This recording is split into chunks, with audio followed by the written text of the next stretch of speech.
Assalamualaikum warahmatullahi wabarakatuh. Saya Nafisatur Rohmah, NIM 24070160143 dari kelas 1D Psikologi, akan mempresentasikan studi kasus pada anak SD yang dibully oleh kakak kelasnya di sekolah, guna untuk memenuhi tugas ujian akhir semester Gasal mata kuliah Psikologi Perkembangan 1 dengan dosen pengampu Bu Hejah Siti Hikmah, SPD, MSI. Sebelumnya, saya akan menceritakan kasus yang saya angkat kali ini.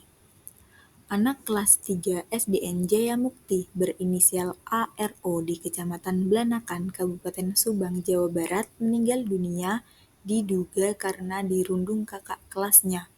Anak 9 tahun itu sempat koma di rumah sakit sebelum akhirnya meninggal dunia. Kasus perundungan anak Malang tersebut terungkap setelah keluarga melihat kondisi korban yang mengeluh sakit pada bagian perut dan kepala. Korban juga beberapa kali muntah-muntah. Parahnya lagi, korban yang sempat masuk sekolah kesulitan membuka kelopak mata dan berjalan. Dari situlah korban kemudian dibawa ke RSUD Ciereng. Sebelum korban dibawa ke rumah sakit, keluarga bertanya kepada sang korban kenapa hal ini bisa terjadi, dan sang korban pun menjawab karena dia ditendang oleh kakak kelasnya dan kepalanya dijedotkan ke arah tembok. Sang pelaku berinisial MDO dari kelas 4 dan kelas 5. Hal ini terjadi karena awalnya sang korban dipalak atau dimintai uang jajan oleh kakak kelasnya atau pelaku tersebut, tetapi sang korban tidak memberi uang dan akhirnya sang pelaku melakukan hal yang tidak terduga.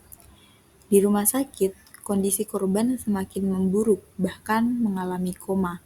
Setelah 6 hari dirawat, korban meninggal dunia pada hari Senin 25 November 2024. Menurut keterangan rumah sakit, korban mengalami mati batang otak hingga tidak bisa diselamatkan. Selanjutnya, saya akan memberi penjelasan apa itu bullying. Perundungan atau yang lebih dikenal dengan istilah bullying. Istilah yang sering kita dengar adalah bullying merupakan perilaku yang merugikan dan merendahkan seseorang secara fisik, verbal, atau psikologis. Perilaku ini biasanya dilakukan oleh sekelompok orang atau individu yang memiliki kekuatan atau keunggulan atas korban.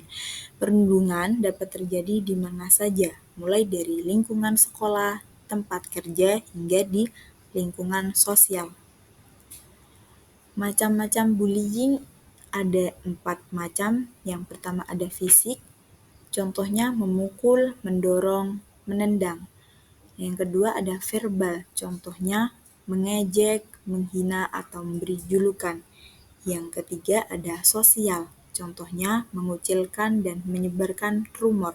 Yang keempat ada cyberbullying, atau membuli melalui media sosial atau platform online.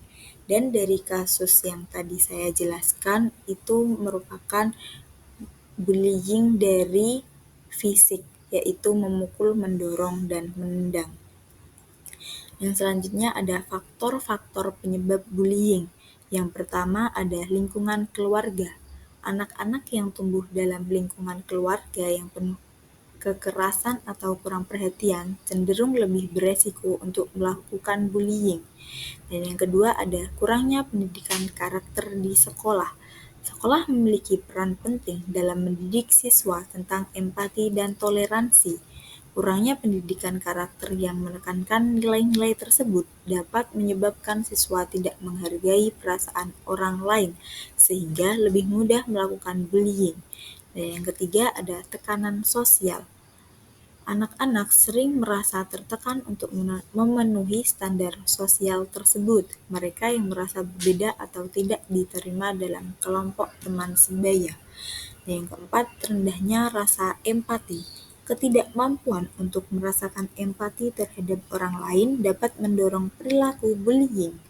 Nah, yang kelima, pengaruh media sosial.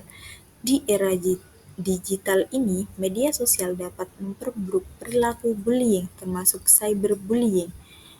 Yang terakhir ada masalah psikologis perilaku. Beberapa pelaku bullying mungkin mengalami masalah psikologis seperti harga diri rendah atau trauma masa lalu. Yang selanjutnya ada dampak dari bullying. Yang pertama ada isolasi sosial. Korban cenderung menarik diri dari hubungan sosial karena takut atau malu. Yang kedua, masalah psikologis. Korban mengalami kecemasan, depresi, dan penurunan kepercayaan diri. Yang ketiga, prestasi akademik menurun. Korban sering merasa terganggu dan sulit berkonsentrasi di kelas. Yang keempat, ada masalah kesehatan fisik. Korban sering merasa terganggu dan sulit berkonsentrasi di kelas. Dan yang terakhir adalah kematian, seperti kasus yang saya bicarakan tadi. Yang terakhir ada langkah-langkah pencegahan bullying. Yang pertama, memberikan pendidikan tentang dampak bullying kepada siswa, guru, dan orang tua. Yang kedua, sekolah perlu memiliki kebijakan anti-bullying yang tegas. Dan yang ketiga, mendorong nilai saling menghormati dan toleransi di lingkungan sekolah. Yang terakhir, memberikan konseling bagi korban maupun pelaku untuk mencegah terulangnya bullying. Kesimpulan dari kasus tersebut, bullying di sekolah dasar adalah masalah serius yang memerlukan perhatian dari semua pihak sekolah, keluarga, dan masyarakat untuk menciptakan lingkungan belajar yang aman dan mendukung bagi semua siswa. Maka dari itu, mari kita jaga lingkungan yang terbebas dari bullying. Tetapi, tidak hanya peran guru di sekolah, tetapi peran orang tua juga sangat penting untuk anaknya. Orang tua ajak anak berbicara tentang pengalaman mereka di sekolah dan perhatikan tanda-tanda perubahan perilaku. Dan guru sebagai monitor interaksi siswa di kelas, di area umum, dan online. Stop bullying, mari ciptakan lingkungan sekolah yang aman dan nyaman dan menyenangkan. Sekian presentasi dari saya, kurang lebihnya mohon maaf. Wassalamualaikum warahmatullahi wabarakatuh.